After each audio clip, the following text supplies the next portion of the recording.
I am a journalist. I've been one for some 30 years now. I spent most of my early career covering the banking industry, writing about financial frauds and all sorts of inside stories about what goes on in the big world of banking. And I was based in Atlanta, Georgia, and didn't really know much about food or farming, didn't really care much about food or farming. It was 1998 when Reuters, the international newswire, asked me to move to Kansas City and start covering this industry. There was a company called Monsanto that had just introduced these new genetically engineered crops, and they were changing the way modern agriculture was done. They were changing a lot of the practices through this introduction of these crops that were designed, of course, to be used with their very popular glyphosate-based herbicides, Roundup. So I moved to Kansas and traded my blue business suit and high heels for mud boots and blue jeans, and started hanging out with farmers in their fields and grain handlers and seed dealers and scientists and environmentalists. And I spent a lot of time with Monsanto.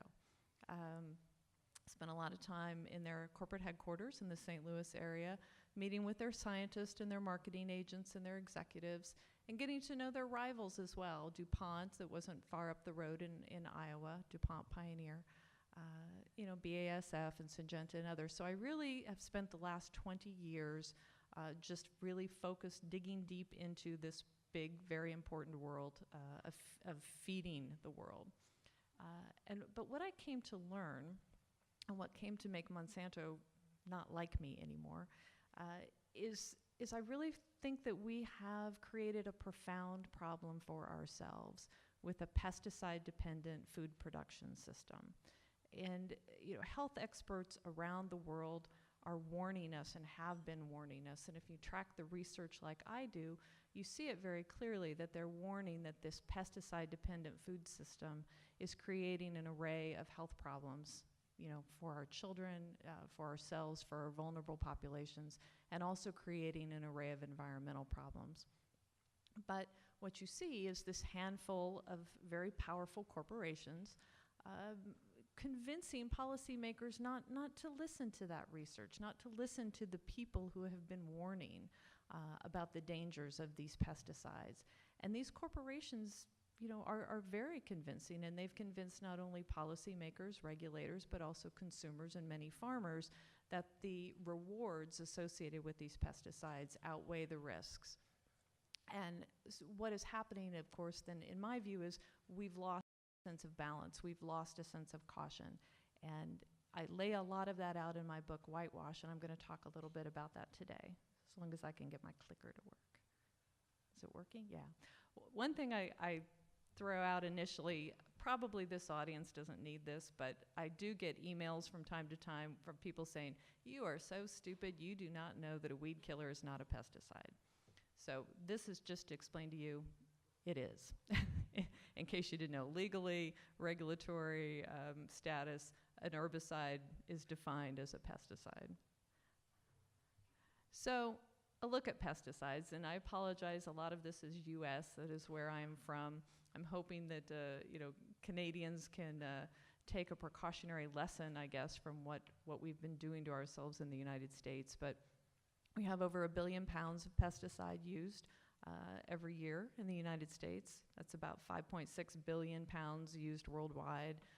Our USDA estimates about 50 million Americans get their drinking water from groundwater that's potentially contaminated with pesticides and other agricultural chemicals. I'm sure you might have heard this. Research ties glyphosate, the most commonly used weed killer, ties glyphosate and other pesticides to a whole lot of different health problems: reproductive, neurological harms, kidney, liver disease, and of course cancers.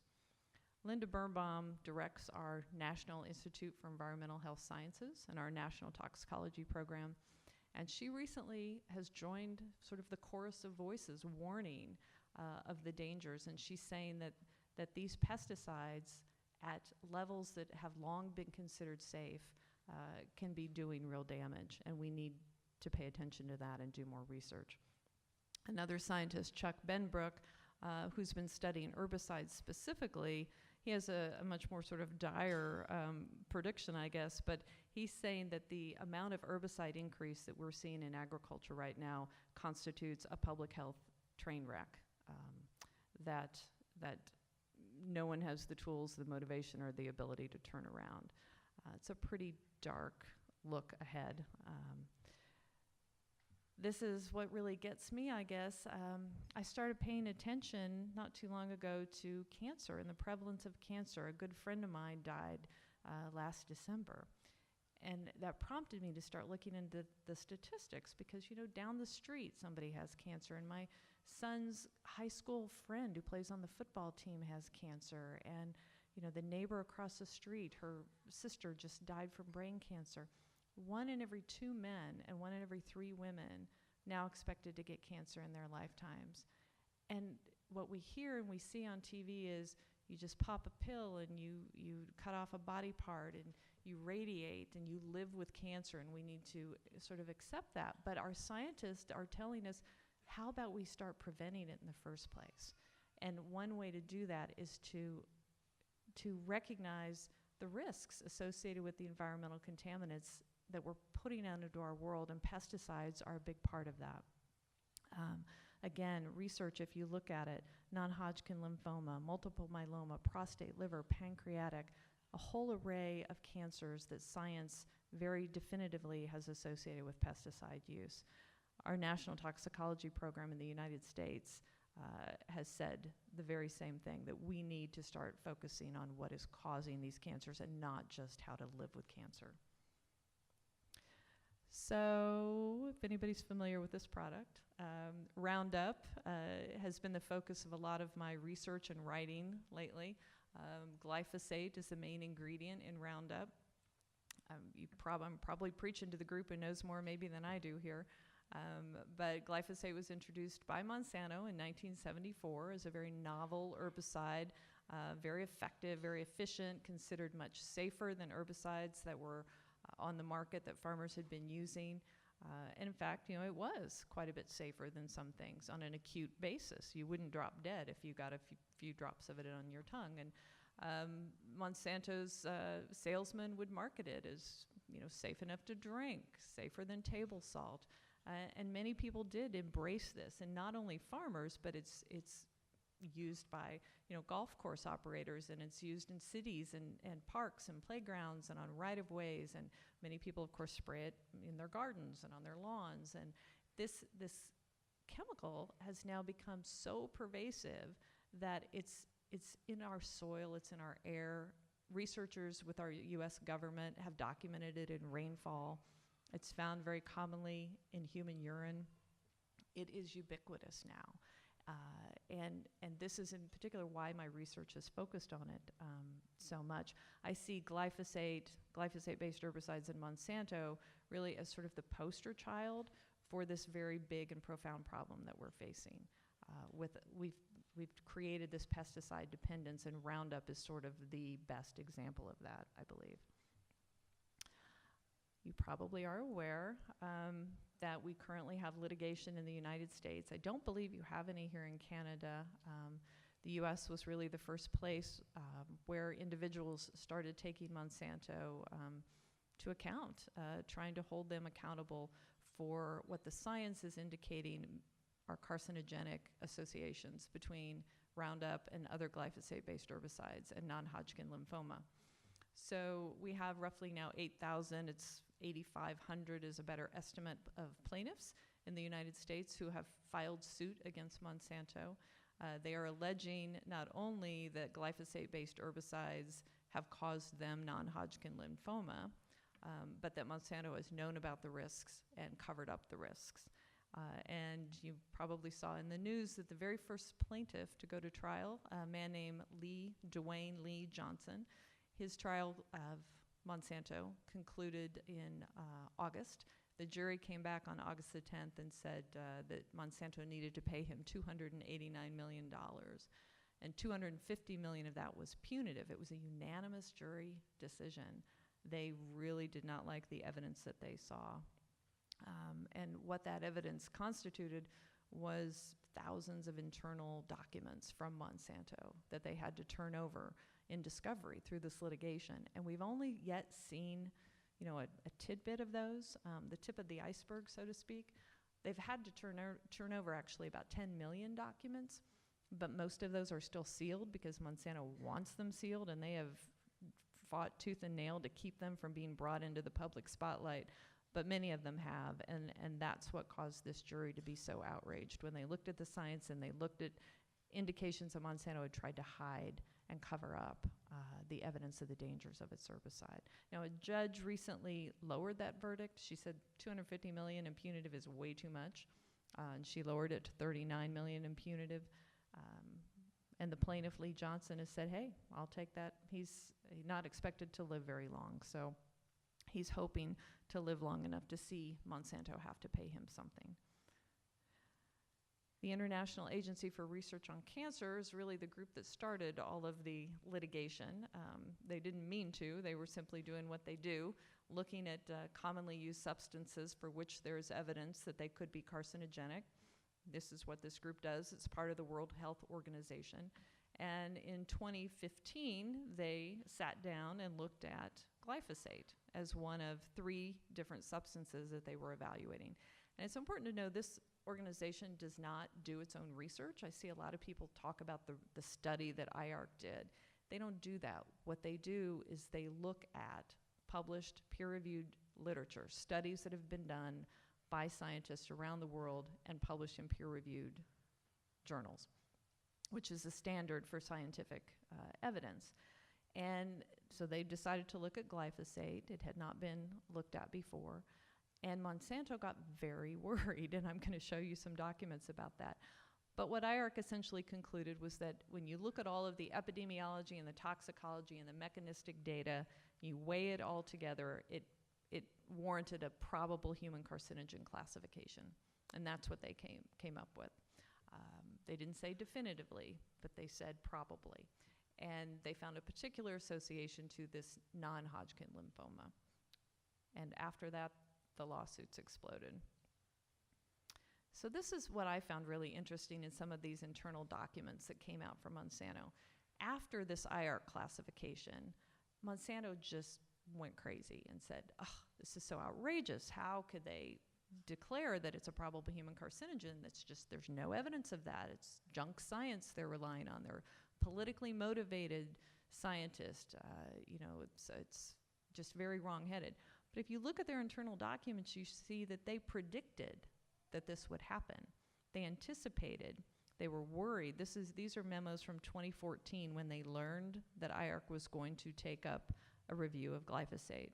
And they say, what we have been concerned about, long been concerned about, has happened. We have vulnerability in the area of epidemiology, exposure, genotox, mode of action. They knew the science was out there, and they were very afraid that IARC was going to look at it.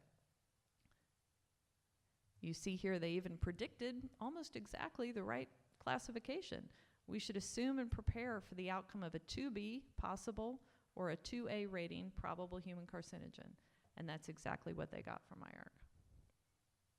And this is a really interesting document. This is a very long document. I've only got a snippet of it here. But so this is how they planned to deal with IARC's classification before IARC even made the classification. This is from February. IARC didn't meet until March. And Monsanto called this a preparedness and engagement plan. And I said it's very, very long, but what they wanted to do was create doubt, essentially, with IARC, discredit IARC. They wanted to orchestrate outcry with the IARC decision. That was their main agenda. And how they did this plan is very long, but they decided that they would bring in third-party groups. They would try to get all of this outrage expressed by scientists and very important academics who look to be credible and authoritative and look to be independent of Monsanto. And if they could get these people to create outcry, and if they could get articles published in magazines like Forbes and other things, and get things up on websites from different organizations, that would lend real credibility to their effort to discredit IARC. But the key was that Monsanto would fuel the message and send out these secret soldiers, so to speak, to take their marching orders, but they didn't want anybody to know they were behind it. And one of the things that they wanted done, you can see here, they needed some new papers in the literature that would contradict IARC. And they needed those to be out there so that hopefully the EPA and the European Union, who were then doing a new risk assessment of glyphosate, would discount IARC and would just listen to Monsanto. So that was very important. And I'm going to show you a couple more of those. But the documents generally that have come out have shown that they ghostwrite research papers, they provide alternative assessments when studies come out by other parties that show harm. They will go to the regulators and say, you know what, don't look at that conclusion from that scientist. Let us explain to you how you should look at that. The networks of European and US scientists, I talked briefly about that push these safety messages. They look like they're independent, but they're really getting their messaging from Monsanto, either from their own executives and scientists or from Monsanto's PR agents. We've seen front groups that have been formed and funded and backed by Monsanto. I'm going to show you guys all a little bit of that. This is a large part of what Whitewash is about, is laying all of this out. This is the judge in the Johnson case before the trial, when Monsanto was basically trying to say, don't let the jury even consider punitive damages. And the judge was saying, yeah, I'm going to let him consider punitive damages, because the judge, when he looked at all this stuff, he said, yeah, it looks like maybe you've already been aware of this and you continuously sought to influence the scientific literature to prevent concerns from reaching the public sphere. So these documents and this evidence of ghostwriting and manipulating research reports and things, even the judge before the trial thought it was pretty foundational.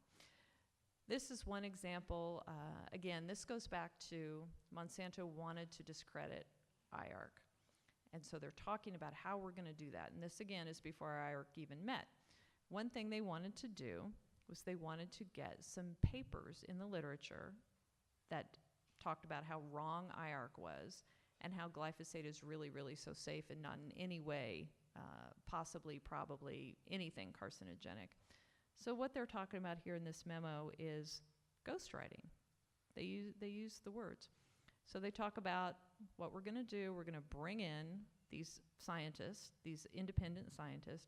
We will ghostwrite certain sections, and they will put their names on them. We'll pay them some money. These papers will get published, and they'll look like authentic, independent papers. And this really important last line here, recall, that is how we handled Williams, Crows, and Monroe 2000.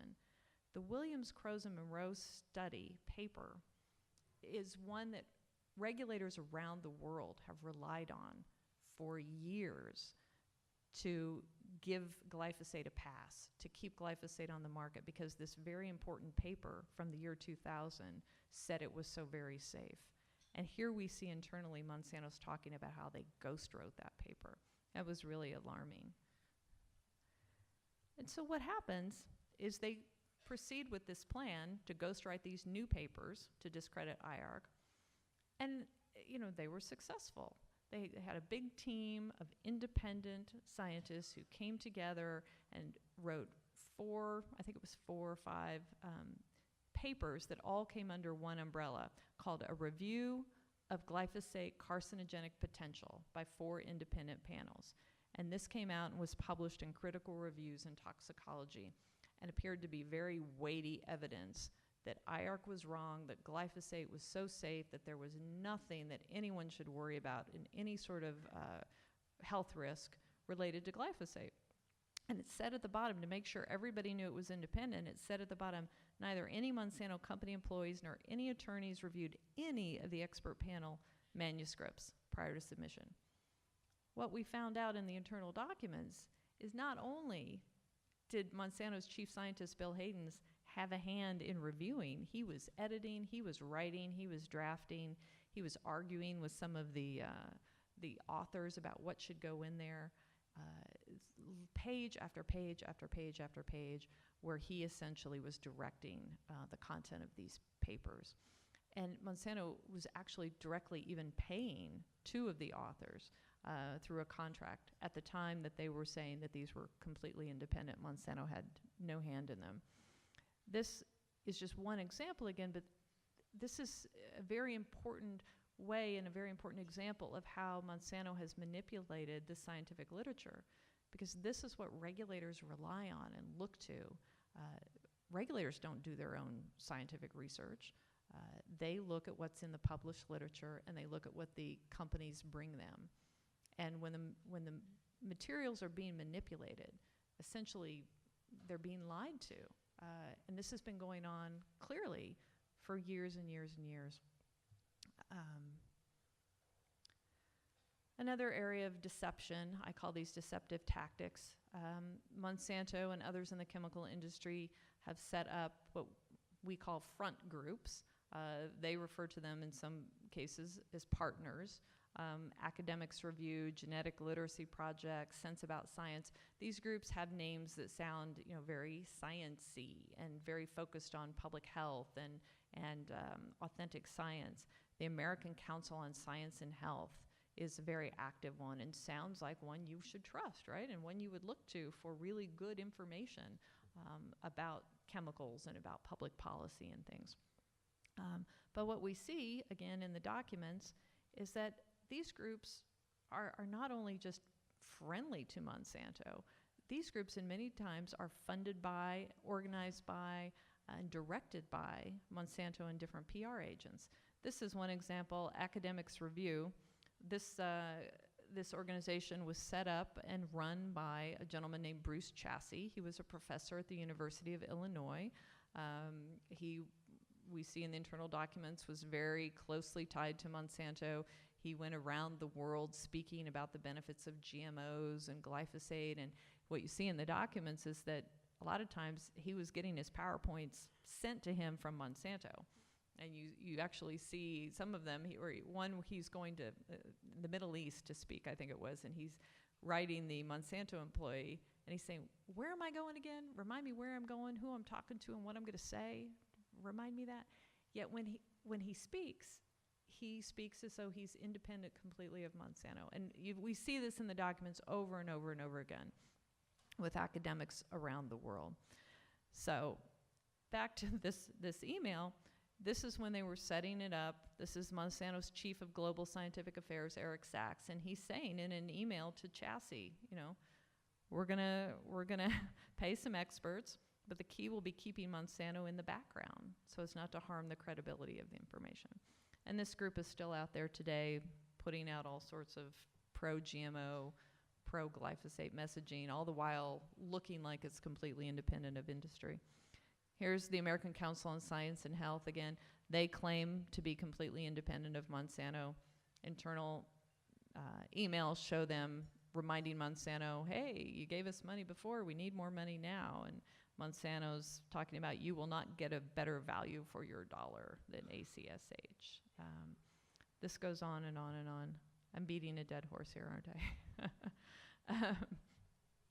So what has happened through all of this sort of messaging, this deceptive messaging and these pushing through front groups and all? What has happened is we've had an explosion of the use of glyphosate. This is an older map, I suppose, but in the U.S., anyway, we've gone from, 40 million pounds of glyphosate used a year in the 90s before genetically engineered crops were introduced to about 300 million pounds a year today.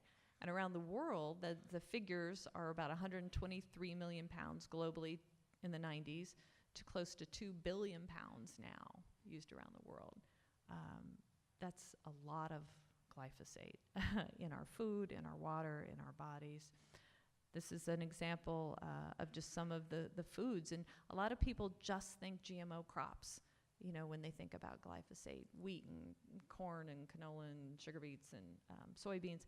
But glyphosate is used in the production of so many different crops.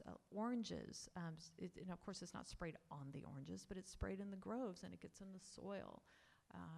Almonds, so many different farmers use this.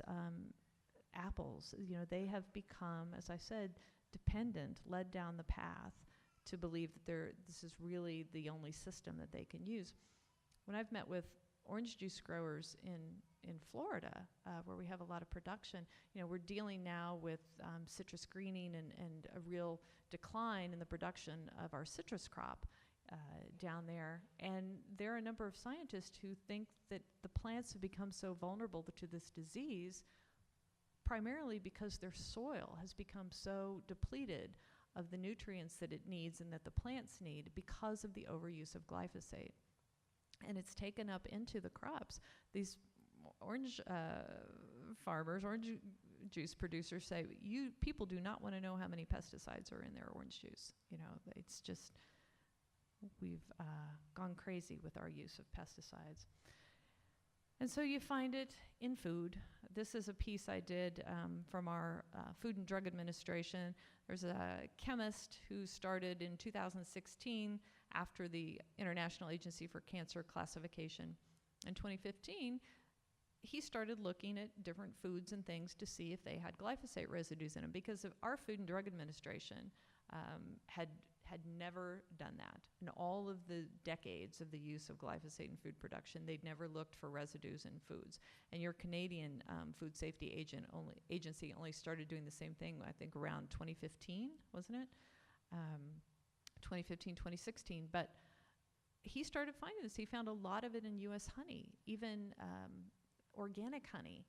And we don't have a legal limit.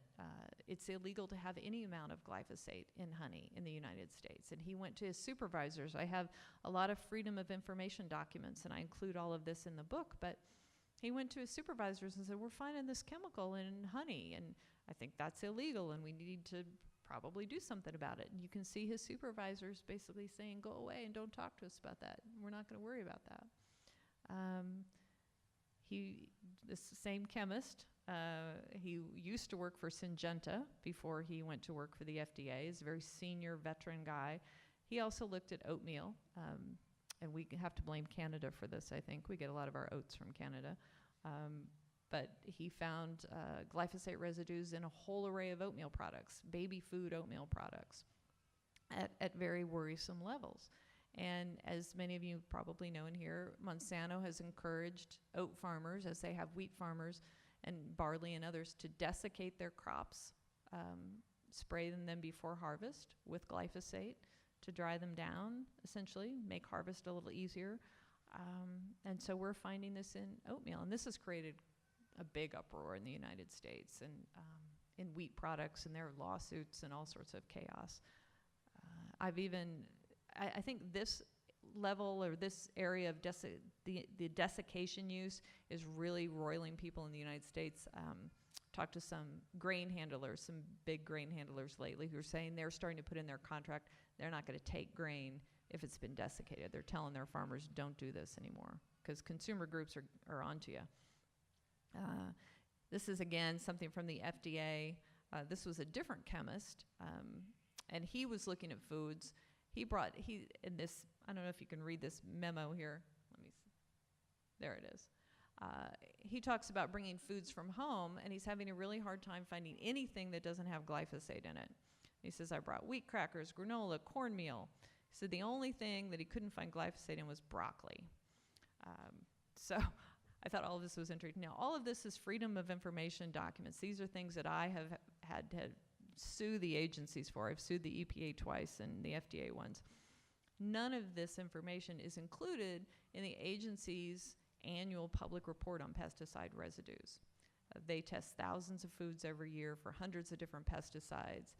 The time they ever included any glyphosate testing was for the report that they just released earlier in October, and they didn't include any of this information, which is a whole nother story, I suppose. But it, again, underscores that it doesn't seem that our regulatory agencies, at least in the United States, have public interest and public disclosure as a priority. We're also finding this in soy-based infant formula. This is something out of Brazil. That's not surprising, I suppose, considering, we spray soy crops directly over the top with Roundup and other glyphosate-based herbicides. This is something that came out last year from researchers in California. They've been tracking people and their glyphosate in their urine for about 20 years, and they've seen, just as we've seen usage increase, they've seen the levels and the concentrations increase in human urine. This is some USDA data that they put out. About 85% of foods showing pesticide residues. Again, glyphosate is just the poster child, I think, for this bigger problem. If glyphosate goes away tomorrow, we haven't fixed it, because we still have a pesticide-dependent food system. We're finding all sorts of insecticides and fungicides and weed killers at in residues in an array of commonly consumed foods. Now, our regulators and the companies that sell these chemicals tell us repeatedly, and have told us for decades, not to worry about residues in your foods. They're fine, they're not going to hurt you. And unfortunately, science over the last decade is showing that that's not necessarily the case. Chlorpyrifos is probably our best example. Chlorpyrifos is a chemical, an insecticide that has been marketed for decades by Dow Chemical. Research over the last decade or so has shown to, in an indisputable way, unless you're a chemical company, that it causes neurodevelopmental damage to children. And children are exposed to this primarily through diet. And chlorpyrifos is in a lot of your diet. This is the most recent FDA report that came out in October. In the United States, it was the 11th most prevalent pesticide found in foods. The year prior in the report, it was the 4th most prevalent. The scientists, even our EPA scientists, have said, they've essentially reversed themselves. They told us that trace amounts of this chemical in food and water was not harmful. They told us that for years and years and years and years. In 2015, the science had caught up so much that they said, yeah, you know what, we were wrong. No amount of this is safe in food and water. We cannot say that any amount is safe. So they were going to ban it. The ban was supposed to go in place in the United States in 2017. What happened in 2017? Donald Trump became our president. Dow Chemical and CropLife America sat down with him, and they decided not to ban this chemical and to keep it in use in agriculture. So it is still being used by farmers on their fields, and it's in the food that people are feeding their kids every morning, unless they're buying organic. And a court just in August actually ordered the EPA to go ahead and ban it, but our EPA has said, no, we're going to appeal this decision. So this is a battle in the United States right now. But chlorpyrifos is probably the best example of what these scientists are saying, is that trace amounts cannot be trusted. There's a lot of science, and I'm actually writing a story about that right now, trying to lay out the stacks and stacks of science. Pediatricians are concerned. They understand. There are so many strong associations between early life exposures to pesticides, pediatric cancers, decreased cognitive function, behavioral problems, a whole array of issues. This is one warning. This was out last year in December. Linda Birnbaum, U.S. regulations have not kept pace with scientific advances. The most vulnerable population, our children, face the highest risks. One thing of note, she has called for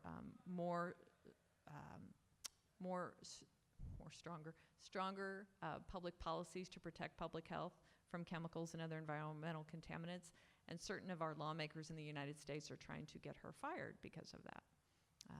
They don't think that she should be talking about how chemicals are dangerous to public health. This is another study. This is showing specifically that glyphosate-based herbicides are capable of modifying the gut microbiota. I think you're going to hear about some of that later from the other speaker today. These findings, they say, warrant future studies on the health effects of glyphosate-based herbicides. This is just, again, how the science is building, saying that we need to be more cautious. This is a study that was published in January, and many of these scientists are from Harvard. These are not what Monsanto would say quacks doing junk science. These are highly reputable scientists, and they are saying, consumption of these pesticide residues is associated with a lot of problems and reproductive issues. One of these scientists I was speaking to Jorge Severo, I think is how you pronounce his name, he has said urgent. This is an urgent issue, and more study is urgently needed on these pesticide residues in food and what they're doing to health. He says, obviously, on an acute basis, nobody's dropping dead from eating a bowl of cereal that has pesticide residues, but on a long-term basis, every day this low exposure builds up, and what are we doing to our kids' health? You probably saw this. I'm surprised there's not a gigantic poster somewhere with this study that just came out again in October, but essentially showing that people who were consuming organic foods had a reduced risk for cancer. There's a lot, people are saying there's a lot of holes in that research, you know, the chemical industry in particular, but again, when you start to see the body of evidence and the weight of evidence grow, there really is a strong argument that we need to reduce our pesticide load in our food and diet. I'm speaking to, again, the choir, right? Rachel Carson, I quote her in a few different places in my book, Whitewash. I was very inspired by her work. You can see this quote from her. I love this quote. I probably don't need to read it to you, but essentially she's saying, you know, when we assert our right to know and when we realize that we're being asked to take senseless and frightening risks, we should no longer accept the counsel of those who tell us that we must fill our world with poisonous chemicals. We should look about and see what other course is open to us. And that message, you know, was what, 50 years ago. We paid attention for a while, I think. I don't think we are anymore.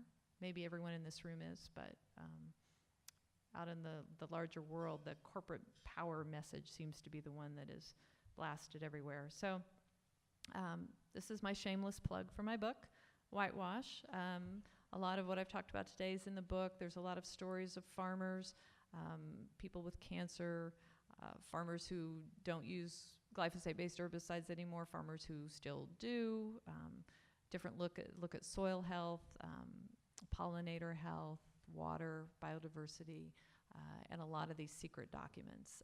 I try to lay that all out there. And what I say is it's not a feel-good story. I have yet to have one single person say, I read your book, and man, it made me really happy.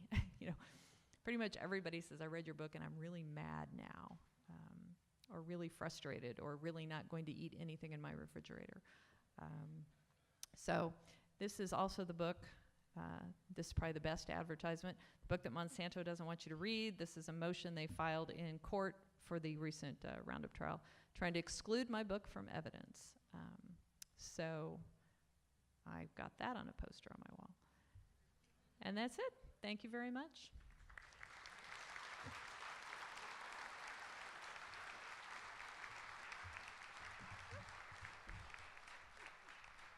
Thank you so much, Carey.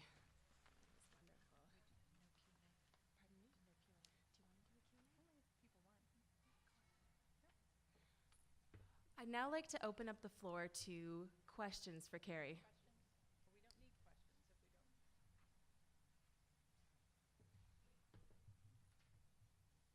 Anybody with any questions? No.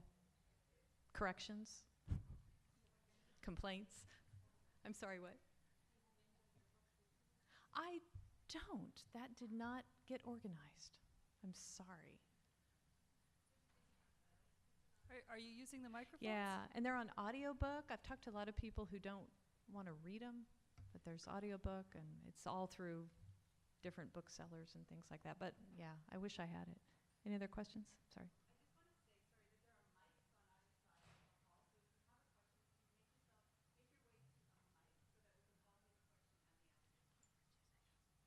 And I just wanted to tell everybody that we do have a coupon code on our Facebook page if you wanted to order Whitewash, and that's going to be valid till December 31st if you wanted to buy it for anyone. Great. So just go to our Facebook page for that code. Hi. My name's Kathy Holtzlander, and I work for the National Farmers Union. I do policy research, and our organization is funded by member fees. We don't get any money from corporations or anything. And so I really appreciate what you've presented. It's very important and really lays out these serious issues really well. I wanted to mention that there's a very large public relations campaign going on in Canada and in the United States, promoting what they call public trust or social license. And it's organized by the GMO companies and pesticide companies. And what they're trying to do is get people to accept GMOs and pesticides as necessary and important and essential for feeding the world. And they're trying to, and they actually, one of their strategies is to get farmers to speak up and say, you know, we work hard and we use these chemicals and we use these GMOs, and you city people just don't understand. And they also like to discredit organic. And their goal is to get people to, like the public, to say, oh, gee, let's not be too hard on these companies. We don't want to lose these tools. And their goal is to avoid regulation. They don't want to be regulated because people like us in this room and many consumers are listening to the evidence that you're presenting and saying it's important to protect our food system and our ecosystems from these damaging chemicals. And another worrying thing, just quite recently, Canada, the United States, and Mexico signed a new trade deal. Or they haven't signed it yet. They negotiated it, so it hasn't been signed, and it's not in place yet. It's called the USMCA. And I've studied the agricultural aspects of it to a certain extent. And one of the things that they have in there is a committee to promote harmonization of the regulations around agriculture between Canada, the United States, and Mexico, which basically is a power play by the corporations that are influencing the American regulatory system, as you have outlined, to force their deregulation on Canada and Mexico. So these are real issues, and there's a lot of power behind it. But with the kind of information you're presenting and people here that are willing to do something about it, I think it's a real call to push back and let our decision makers know and develop the kinds of policies and regulations that will protect our food and our land. Yeah, no, thank you for that. You laid out a lot that I didn't, I suppose, but yeah, it's hard to wrap your mind around it sometimes because it is so insidious, and when you talk about these things, you sound like a conspiracy theorist, but you know, it's true. There was just an article by some European journalists that came out a few weeks ago about how Monsanto and the chemical industry has sort of organized and set up these grassroots farmer groups that are talking about how great glyphosate is and how we need to save it to feed the world, and they look like they're just good old boy farmers who decide to come together and save their chemical. But when you look at the internal documents, you see it's a very savvy campaign set up, funded, backed by the chemical industry to get farmer voices. And they've done this with mom group, I mean, any sort of group that you can think of. We have Monsanto set up a dietitian group in the United States to talk about how you don't need to worry about pesticides in your foods, and mommy bloggers, and you know, all sorts of things around the world designed to do just what you said, to sort of confuse and muddy the waters, and don't worry about all that stuff you're hearing because we need to feed the world and we're only going to feed the world with these pesticides. But the argument back is there's no data that supports that. There's no data that supports that pesticide-dependent food agriculture is the only way to feed the world. It just isn't. You guys know that better than I do, I suppose. Starvation and famine in so many different parts of the world is not about a lack of pesticides in seeds, GMO seeds. It just isn't. It's foolish to even talk about that. It's about, you know, political disruption and lack of infrastructure and, you know, war and that sort of thing. I mean, the United Nations knows that. They've talked about that. So, I mean, data is on your side. As a journalist, it shouldn't be about emotion. It shouldn't be about anecdotes. It should be about data and documentation. And data and documentation is not on the side of the chemical industry. So what they do is they use deception and manipulation of scientific literature and their money and their power to essentially corrupt the system. And that's what the data in the documents show us. Carey, over here. My name is Cheryl McCumsey. I run a group called Pesticide Free. Over here? Oh, okay. Sorry. I run a group called Pesticide Free Alberta, and I have a lot of concerns about our regulatory bodies. This is the reason why I'm here, and as you know, you probably know that we collaborate with the US EPA. We don't work independently. And that in that lawsuit that you've mentioned, there was several Canadian toxicologists mentioned in emails that I have made copies of for people to see, because the same toxicologists go across Canada and say that glyphosate is safe to use, and there's a lot of people who know otherwise.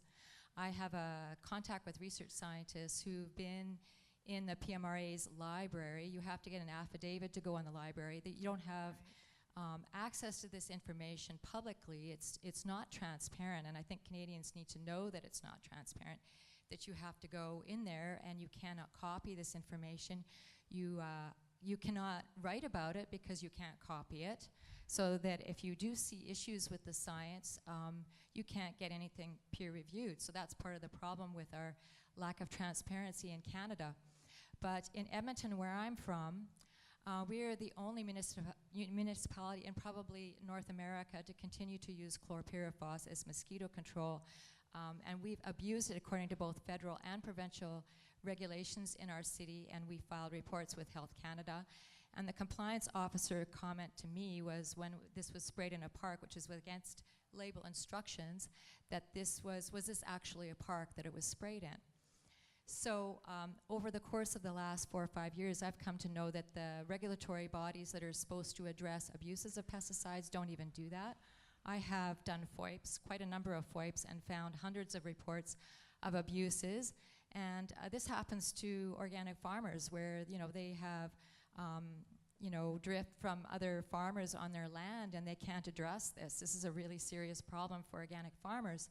So I've been thinking about collaborating with people because, we see groups like in New Brunswick that are trying to stop herbicide spraying in forestry. It's wiping out the deer population there. There's evidence of this. There's studies in Prince George where it's sprayed in forestry there. We're losing 70% of the moose populations have disappeared in the forestry areas there because of herbicide spraying in forestry. So it's not just in agriculture, it's everywhere, and we don't have protection. So with chlorpyrifos in our city, one of the big concerns I have is how persistent this chemical is, and its breakdown products, which are actually as harmful or more harmful than the active ingredient, and people don't think about that as well. So this stuff is building in our environment, not just glyphosate, but chlorpyrifos, dicamba, as you know, now is the herbicide of use there, and that's been a concern too. So I thought maybe you might want to speak to what we're going to now as glyphosate is being phased out. Right. I mean, that's something I guess I didn't talk about. But yeah, as glyphosate, a lot of the farmers in the book, even the ones that are still using glyphosate, talk about it's not as effective as it once was, right? Clearly, overuse of glyphosate, Mother Nature adapts, weed resistance develops, and farmers, at least in the U.S., have had to use more and more of it to try to get the same efficacy with their weed management. And so what, of course, Monsanto and others have developed are these new GMO crops and this new strategy. You don't just plant the Roundup Ready, you plant the new dicamba Ready and the new 2,4-D. And so we spray these crops now with 2,4-D and glyphosate, or dicamba and glyphosate. And it's this treadmill. It's this race to nowhere that we're engaged in. And one thing you mentioned that I wanted to point out, in the United States at least, we are trying to do what you're describing that people are trying to do in different localities, trying to restrict in their parks and playgrounds, or getting their local leaders to say, yeah, we don't need to spray that, in this public area. But in our new farm bill, the corporate powers that be have gotten inserted a provision that would ban, that would preempt any local organization, any local elected official from banning or restricting pesticides. Be essentially a federal preemption. And there are like 150 communities around the United States who already have these measures that would be overridden by this federal measure. trying to take away the power from the people. Okay, this is Marla, and I'm just going to Marla. have a little point of order here. If I could ask people just to ask their question. I know this is an opportunity, and so many thoughts have been sparked, and we want to share it with everybody in the room. But we are having a workshop directly after this, so that's a really great opportunity to have another hour to have the deeper conversations about basically, I guess, the state of our environment. So with that, I'm going to hand over to the next questioner, which I believe is at that mic. Hello, I'm Dale. I have an organic farm and a conventional farm. I've worked in ag research for a couple decades, kind of seen a lot of stuff. The only thing that I know of is both systems have problems. I don't think conventional farmers love going out and spending $500,000 in herbicides. We don't wanna. I think conventional farmers would love to find options. But there's also problems with the organic systems. I mean, I feel we're sitting here as a group of self-justification. But I can take you for a drive to my farm and I can show you both systems, and both have problems. And what I'm finding is a lack of solutions. Because we have the soil health guy yesterday telling us, don't be tilling your soils, you gotta look after your soils.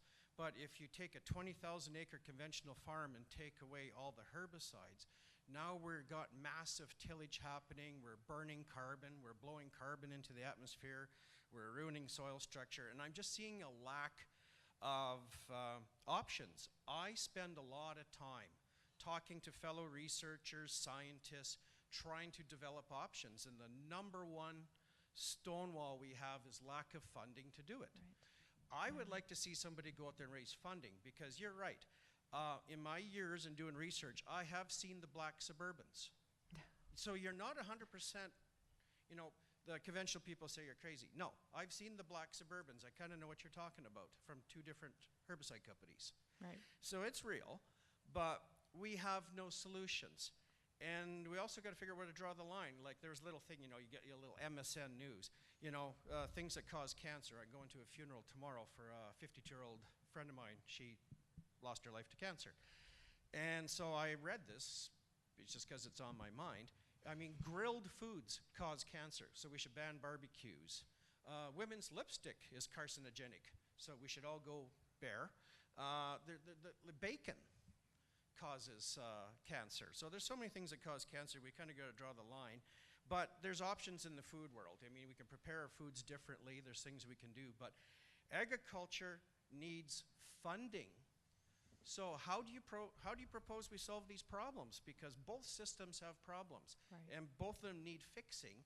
But the herbicide people do limit the conventional people, and the organic people have limited tools. So Yeah. how do we fix our problems? Like Yeah. I hear all the things that say we have problems, but there's no solutions.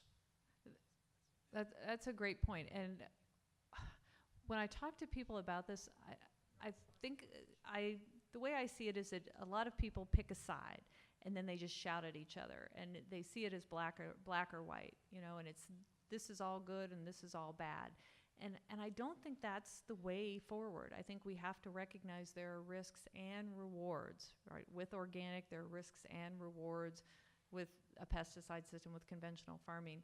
But the key is balance, and we have to understand the true nature of these systems, and we have to really study, as you said, the way forward to protect our soil, to protect our water, to protect our public health as well as our environmental health. And that's not where we've been. We've been driven by this corporate machine that is racking up all these profits. So I'm not saying all chemical agriculture needs to be eradicated, you know, tomorrow. I'm saying we need balance, and we need truthful and transparent information that is not being manipulated by corporations, so that we can create sound public policy. What in the United States, one thing that I'm fascinated that's happening, it might be happening here, is a network of farmers. They call themselves the IDEA Network, and they're Illinois and Indiana and Nebraska, and they work together. They communicate every day through like a listserv, and they share information and videos and things about their cropping systems. And what they're trying to do is improve yields, soil health, all these different, you know, data points, without using glyphosate, for instance, or without using, certain pesticides. And they've managed to get a little bit of government money, because as you said, funding is so hard to get, but they're starting to get government funding for this work, because, it's not sustainable, the way that we're doing things now. So we need a better system. I was in a field the other day with a Kansas farmer of corn, and he was talking about, it's Roundup Ready corn, and he was talking about how he has to till his fields now. It's like, why are you using the Roundup system if you're having to till your fields? Because, well, he's like, because it's not working. So, we have to do something different, essentially. And you're right, funding is the key. Are we out of time, probably? Sorry. Carey, my name is Joseph Bogle. I'm CEO of a manufacturing company here in Saskatchewan, Bogle Tillage Tools.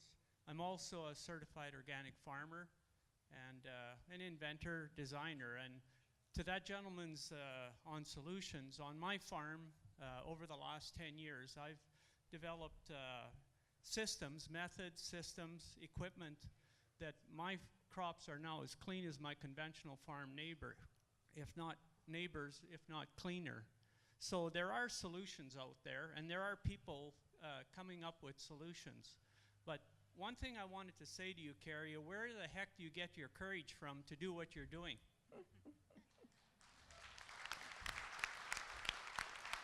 It's not courage. I mean, Monsanto does hate me, and if you Google me, you'll see really nasty things said about me, especially on Twitter.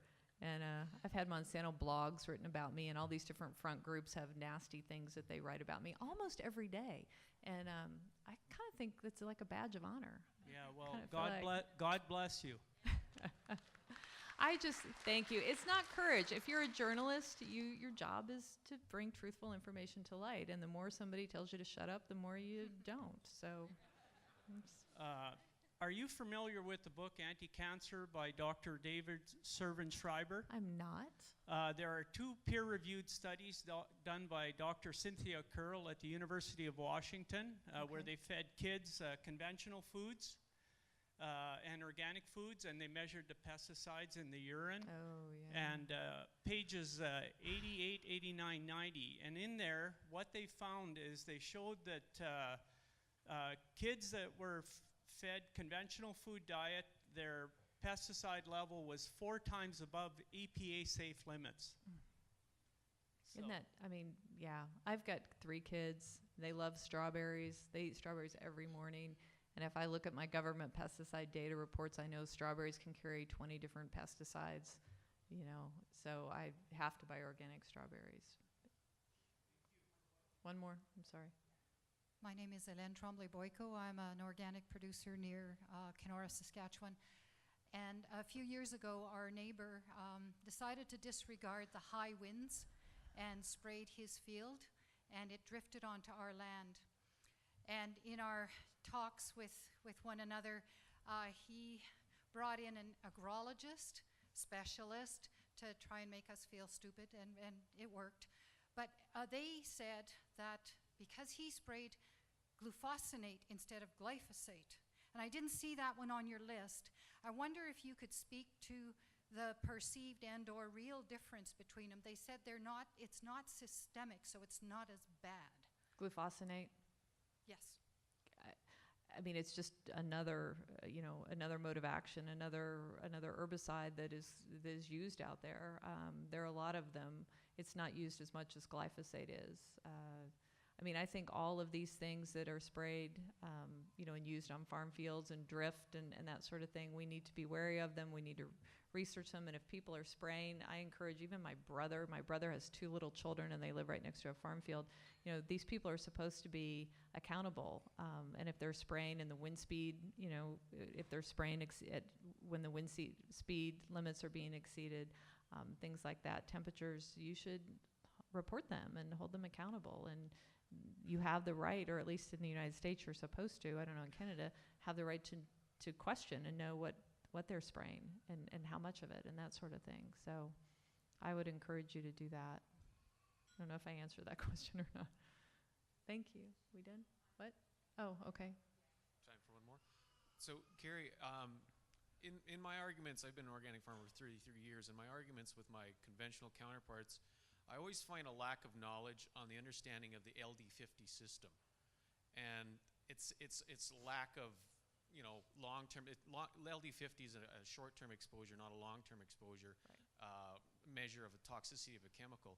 In your discussions with these scientists and the people you've encountered, is there a better system in the works to try to replace or overcome the failings of LD50 to look at long-term exposure of herbicides?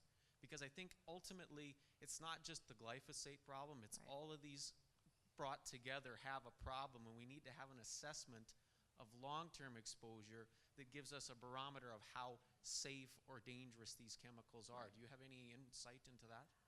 In the United States, I mean, that's been one of the frustrations, is why our Center for Disease Controls, you know, they do biomonitoring and they report. They have not gathered a lot of biomonitoring on glyphosate, although supposedly they're starting to do that. But that's the agency that would track and measures in serums, blood and urine, you know, levels of pesticides. So there is an effort to sort of track it, but it doesn't seem, there's not a direct correlation, you know, to incidence of disease and ailment, and that's what we need. And you're seeing some of that in integrative medicine and the development of laboratories around the world where you're sick and you don't know what's going on, and you can go in and send them your hair, your blood, and they will run it through, and you can then correlate and track, and they can put you on different diets or do different things. But what I think needs to happen is that our doctors, you know, you go in and you get a physical every year and you get your blood and your urine and you do this, and they check your cholesterol and all these different things. Why not screen for pesticides, right? Why not gather that information from everybody who's going to the doctor on a regular basis? Why shouldn't that be a part of what we're doing? And then we could really start to establish, you know, what are these things and how do they tie into cancer? When I talked to, or disease, when I talked to my doctor last year for my physical, I said, hey, you're taking all this blood and urine, can you check for glyphosate too? And she had no idea what I was talking about. Never heard of it. She tried to look it up on a panel. She couldn't even order it. You know, and I think that's not accidental. I think it's very much by design. The chemical companies don't want us to know. They don't want us to know how much is in the food. They don't want us to know how much is in our blood and urine, and they've worked really hard. I didn't talk about it. I talk about it in my book. The ATSDR, which is part of CDC and Health and Human Services in the United States, wanted to look at glyphosate in 2015. They wanted to do a deep dive into that. Monsanto did not want them to, and they enlisted some help from some high-level officials at the EPA to make that review go away. And you see in the documents where they're talking back and forth, and we really don't want ATSDR to look at this. And they got their way, and it went away. So, again, I don't know if I answered your question, but I think that's what we need: biomonitoring, and we need, like you said, long-term studies of the pesticides we're consuming and being exposed to, and how that translates to disease. Thank you. Right? No? Okay. Hi there. Looks like I'm the last question. I'm Teal Ofsgaard with the Canada Organic Trade Association. We're the National Organic Trade Industry Association. We are a part of a couple things that are related to glyphosate. On the Organic Value Chain Roundtable, we are a member of the Public Trust Task Force. And of course, organic integrity and glyphosate contamination go together as a topic for us. So just as you had mentioned that there's this Public Trust Steering Committee that is formed in Canada, there's only one organic stakeholder that essentially is a part of that working group that's happening with, you know, the large seed companies and pesticide fertilizer companies. We are attending those sessions just to keep an eye on what is happening in regards to their PR campaigns. And CODA is the association name. We are leading on the Choose Canada Organic campaign to make sure that we are myth busting and combating the information that's being put out about organic. So that's just one point. But then the other working group that we're leading is on glyphosate. And the fellow was mentioning around government funding. as you were presenting, I was responding to the government funding request that we put in to work on the topic of glyphosate to the federal government. And are you getting money? Well, I'll tell you November 18th when they're supposed to respond to us. But essentially, we are looking at the effects of glyphosate on organic and contamination, and what are the federal programs that qualify under the business risk management programs. Why are all the costs going in regards to lab testing? We're being very much looked at in Canada on all the export markets as being rejected as organic producers now, and it's become now, I think that we're going to use the right language in order for the government to fund this sort of problem that's coming up for our sales and exports. But I think that our working group will also look at sort of the scientific research that exists. So we'd like to continue the conversation with you and any information you have on what's happening in Canada. Right, I was going to say, I would love to have a longer conversation if we could connect, or you could email me at carey@careygillam.com.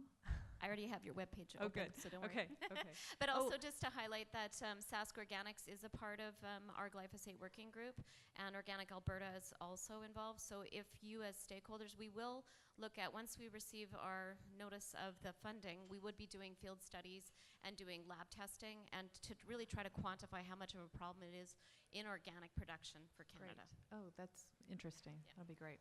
All right, well, thank you. I've talked way too long. Thank you all.